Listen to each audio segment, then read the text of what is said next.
Hello my web humans and welcome back to another fast video on my channel. With my wrap up, I read a total of 1, 2, 3, 4, 5, 6, 7, 8, 9, 10, 11, 12 books this month. Wow, really? It's crazy what you can do when you are really focused on reading and trying to just become, like, better, I guess. And I just was trying to become, like, better. Oh, 13 because I read a book twice. Speaking of the book, let's start with that one. The first book I read this month was After. I read it the first time on April 9th, and then I reread it again on April 12th. These are both one sit-down reads. I don't know, I get to like 100 pages in, and I can't put it down, and honestly, I just eat, and I just read after. It's just like a movie in my brain. I really enjoyed it. I read it the first time for April 9th, for the premiere of After, which was just so good. I liked the movie as well. I will link above, if the video is up by that point, to my other YouTube channel, which is always going to be linked above, and to be linked down below. It's my movie talking channel with my brother. I do have a whole after discussion over there for that particular movie, so I'll link it if it's uploaded yet.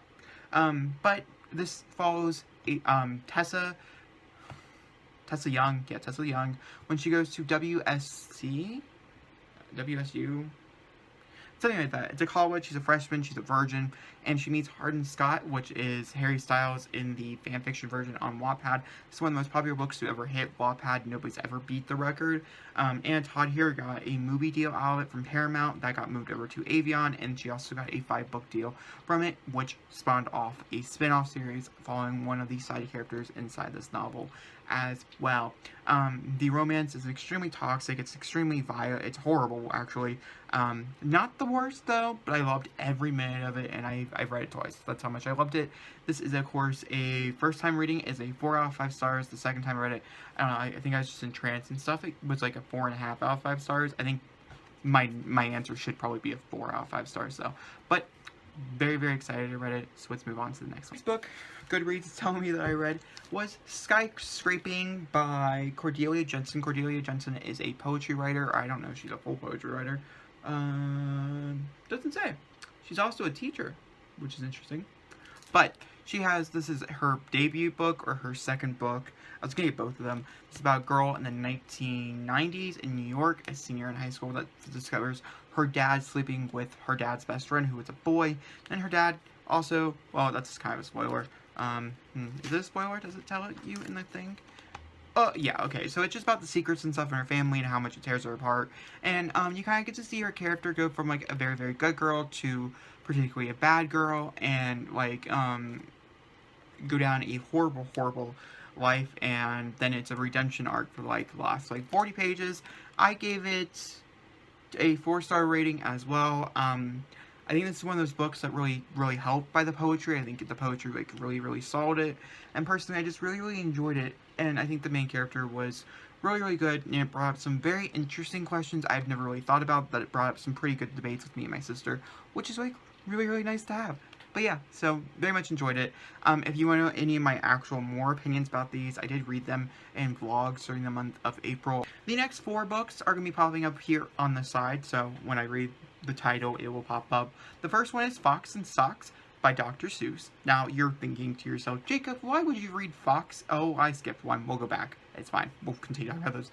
Why would you read Fox and Socks in the month of April? Well, I didn't actually read it. Read by Zoe read it in her 24-hour readathon vlog, and so I count it as a book on my thing because I'm trying to read 100 books this year. And you know, sometimes you gotta read Dr. Seuss. It's fine. It was pretty good. I enjoyed it. 5 out of 5 stars. And yeah, I just enjoyed it. So I don't really have an opinion about this. It's a hyperbole book. Is that what it's called? I don't know, where it's all in rhymes and things like that. It's supposed to be very hard, tongue twisters. I don't know. She read it, and I watched her blog, so I figured I read it too. It's just like if you read a book to your child. Okay, moving on to the next one. The next one is The Antichrist, which is by Frederick Netishi. I read this as research project for the novel that I'm currently writing. It is from the 1800s, or the late 1800s, early 1900s, and it's his opinion about religion and morality and his opinion about basically everything. It's really annoying and it's very pretentious, but if you do enjoy it, I would love to find out why, I guess. I listened to it as an audiobook, which might not have been the best idea. I've been half tempted to actually buy it and just read it through again, but he uses some really weird words, and I just didn't really like it.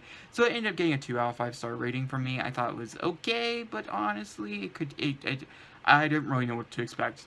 And my dad was really happy that I listened to it, so he didn't have to. So that was good. So, yeah.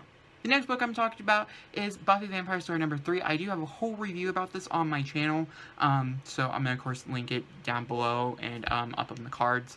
Buffy number 3 is the preamble issue before the finale, and like it's in the middle ground of the first arc of Boom's new Buffy editions. I gave this a 3 out of 5 stars when initial reading. I think actually initial reading I gave it a 4.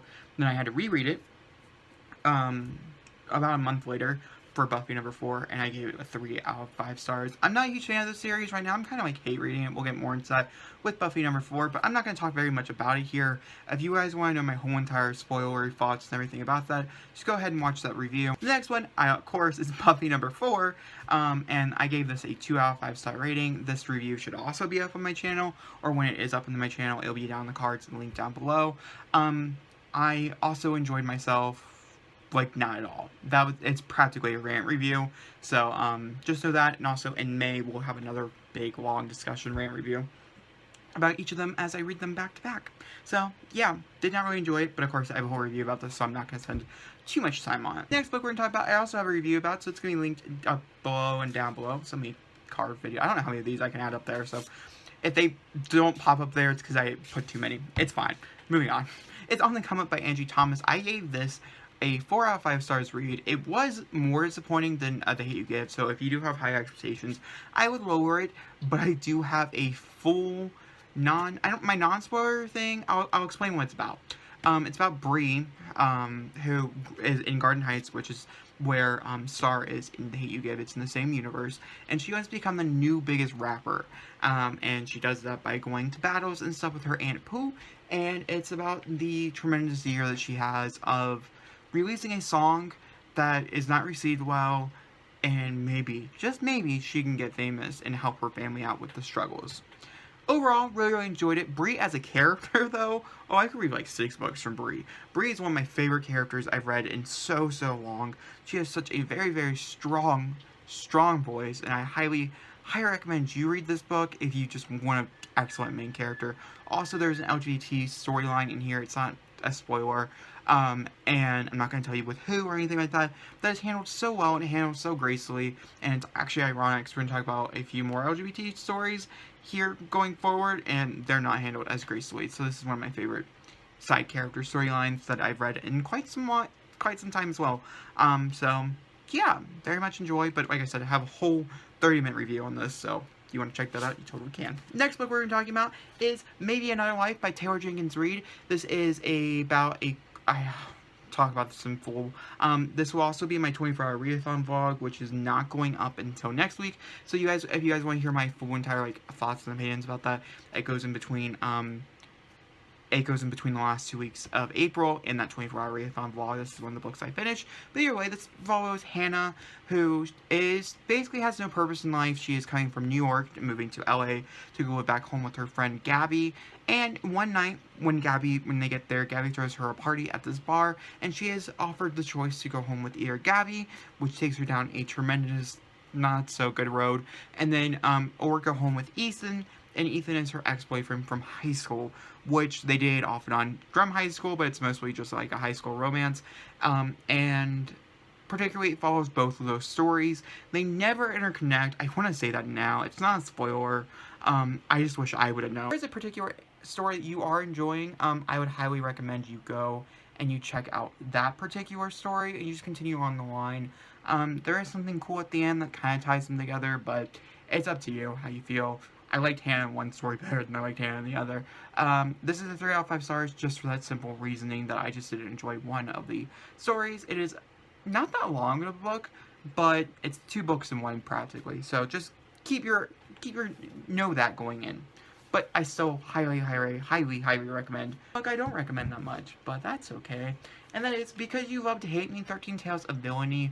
This is a collaboration. It's an anthology borrowing 13 authors and 13 booktubers. The booktubers gave each author an idea, and they had to run with it based off a villain's storyline. It could be something simple as having The Little Mermaid, having Ariel end up killing the prince instead of loving the prince, or something like that. I particularly did enjoy this. I read certain stories. I didn't read the whole thing, as I don't like all the authors in here. I also hadn't heard of some of the YouTubers, and so I didn't want to read their particular guidelines and stories and things like that. This was a 2 out of 5 star read to me. Honestly, I was really disappointed, and I wish there was more of the booktuber side of this instead of the author side, if that makes sense. I wish it was a 13 booktuber story about villains instead of getting 13 big authors. So, yeah, just disappointed. 2 out of 5 stars. The next book we're going to be talking about is a book that, I did not like. I read the first book back in December, and so now we're going to talk about its sequel, and that is Rainbow High by Alex Sanchez. These books are acclaimed in the LGBTQ community, and I still have yet to figure out why. So this is book number 2. I gave this 3 out of 5 stars. As you guys can tell, it was an okay read, but I screamed. Oh, I screamed at the top of my lungs throughout most of this. I listened to it probably in like 2 or 3 sittings. I hate it. I hate the characters by this point. I hate everything about it. It was just annoying. I don't like it. I'm not moving on to the third book. This is a series that I've officially decided that is not for me, and I'm not continuing with. Do not recommend whatsoever, but it's up to you, because you're like, Jacob, shouldn't it be like a lower rating if you absolutely hate it, but it's a 3 out of 5 stars?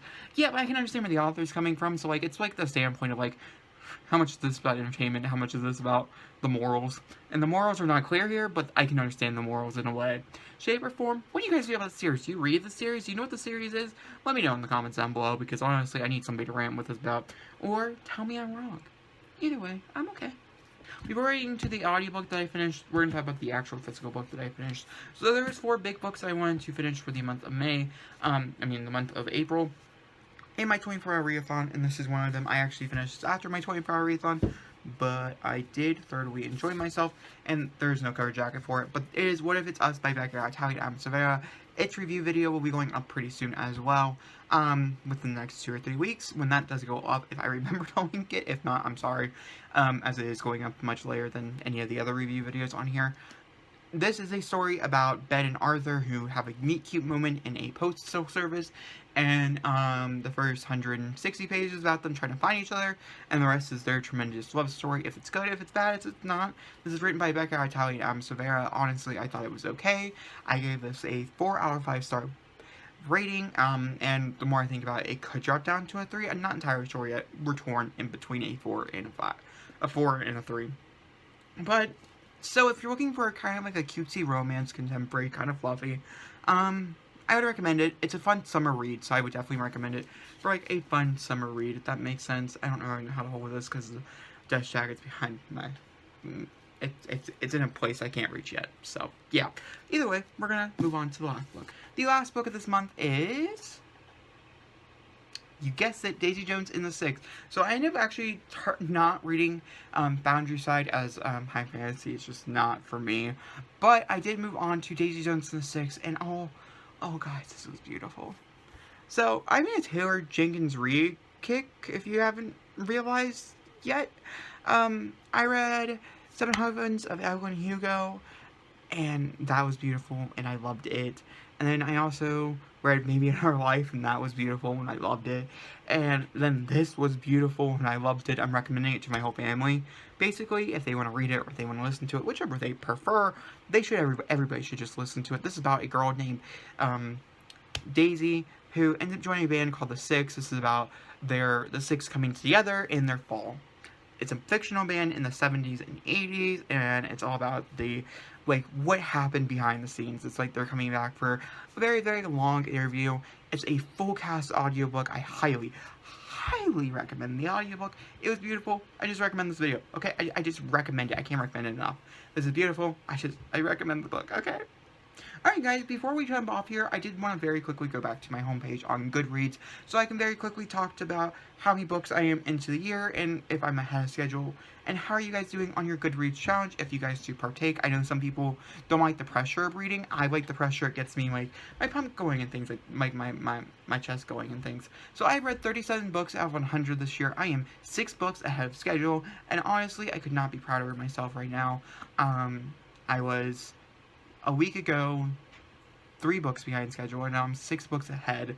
So it just shows you what reading can do and how much reading can really help with your mental state and things like that. So thank you for watching my wrap up. I really hope you enjoyed the books I did talk about and the books that I did show off. I had a ton. I had a very fun time reading them, and honestly, just thank you for watching this video. And of course, if you did, please give me a big fat thumbs up. What did you guys read? Tell me down in the comments down below. I'm very curious. I'll talk to you guys soon.